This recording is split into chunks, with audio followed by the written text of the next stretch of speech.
ओम नमो भगवते वासुदेवाय नमः। हर साल नवरात्रि के बाद पापा कुंसा एकादशी मनाई जाती है। दोस्तों, एकादशी व्रत भगवान विष्णु को समर्पित है। मान्यता है कि इस दिन एकादशी व्रत करने से व्यक्ति को सौभाग्य की प्राप्ति होती है और मनोकामना भी पूरी होती है। इस साल नवरात्रि का व्रत का पारण 12 अक्टूबर को किया जाएगा। दशहरा का पर्व 12 अक्टूबर को ही मनाया जाएगा। नवरात्रि के बाद पापा कुंसा एकादशी का व्रत रखा जाएगा। ऐसे में जानते हैं कि एकादशी का जो शुभ मुहूर्त है वो कब है और कौन से दिन मनाई जाएगी। एकादशी तिथि 13 अक्टूबर 2024 को सुबह 9:08 से प्रारंभ होगी और 14 अक्टूबर 2024 को सुबह 6:41 पर समाप्त होगी। उदया तिथि में पापा कुंसा एकादशी व्रत 13 अक्टूबर 2024 रविवार को रखा जाएगा। दोस्तों, एकादशी व्रत का पारण का समय क्या है, चलिए जान लेते हैं। पापा कुंसा एकादशी व्रत का पारण 14 अक्टूबर 2024 को किया जाएगा।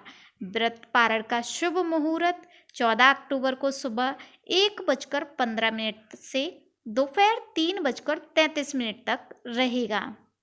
पारण तिथि के दिन हरिवासर समाप्त होने का समय सुबह 11:56 पर है। दोस्तों, ऐसे में एकादशी में जो बन रहे हैं शुभ मुहूर्त वो इस प्रकार हैं। ब्रह्म मुहूर्त 4:40 से सुबह 5:30 तक रहेगा। प्राप्त संध्या 5:05 से शाम 6:20 पर रहेगा।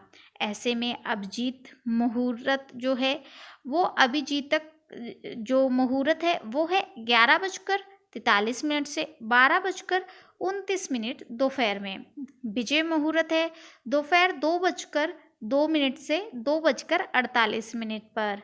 गोधूली यानी कि प्रदोष काल है 5:52 से 6:17 तक शाम को। ऐसे में अमृत काल है 5:09 पर शाम को 6:39 तक रहेगा। दोस्तों, पापा कुंसा एकादशी के दिन राहु काल व भद्रा का समय इस प्रकार है। राहु काल का समय 4:26 से शाम 5:52 तक रहेगा। ऐसे में भद्रा का जो समय है वो 7:59 से 13 अक्टूबर को सुबह 6:21 तक रहेगा। दोस्तों, ये जानकारी थी। अब जानते हैं कि आपको किस प्रकार से व्रत और पूजन विधि करनी है। दोस्तों, दशमी से ही शुरू हो जाता है एकादशी का व्रत। आप सभी जानते होंगे एकादशी व्रत से पहले दशमी तिथि को शाम को कुछ ऐसा ना खाएं जिससे आपका व्रत भंग हो जाए। दशमी, द्वादशी और एकादशी 3 दिन संयम में रहें। तीनों दिन कांसे के बर्तन में कुछ भी नहीं रखना चाहिए। इसके अलावा दशमी के दिन चने की दाल, मसूर की दाल, साग और किसी दूसरे के घर का कुछ भी नहीं खाना चाहिए। दोस्तों, एकादशी के दिन आपको कौन सा भोग लगाना है, चलिए जान लेते हैं। दोस्तों, एकादशी के दिन श्री हरि को केले और पीली मिठाई का भोग लगाना चाहिए। मान्यता के अनुसार इन चीज़ों का भोग लगाने से साधक को भगवान विष्णु की कृपा प्राप्त होती है। साथ ही तुलसी दल को जरूर शामिल करें।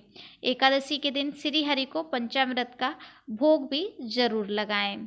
दोस्तों, ऐसे में जानते हैं कि एकादशी के दिन आपको कौन सी चीज़ों का दान करना चाहिए। इस दिन सच्चे मन से अन्न, मिठाई, फल और धन का भी दान कर सकते हैं। मान्यता है कि इस दिन चीज़ों का दान करने से पैसों की कमी का सामना नहीं करना पड़ता है। इसके अलावा जीवन के दुख और संकट को दूर करने के लिए एकादशी पर दूध और दही का दान करें। माना जाता है कि ऐसा करने से सभी तरह की परेशानियों का अंत होता है। दोस्तों, एकादशी के दिन मंदिर में क्या चढ़ाना चाहिए। पूजा में भगवान को खास तौर से तुलसी और तिल चढ़ाना चाहिए। इस दिन सुबह जल्दी उठकर तुलसी के पौधे की पूजा करें और उसमें जल न चढ़ाएं, क्योंकि माता तुलसी श्री हरि के लिए व्रत रखती हैं तो ऐसे में निर्जला व्रत रखने के कारण आपको जल तुलसी में नहीं चढ़ाना है। श्री हरि की पूजा करें, शाम को तुलसी माँ में एक दीपक लगाएं। जानकारी कैसी लगी कमेंट सेक्शन में ज़रूर बताएं। मिलते हैं किसी विशेष वीडियो की जानकारी के साथ, तब तक कमेंट सेक्शन में ओम नमो भगवते वासुदेवाय अवश्य लिखें। मिलते हैं किसी दूसरी वीडियो के साथ। राधे राधे।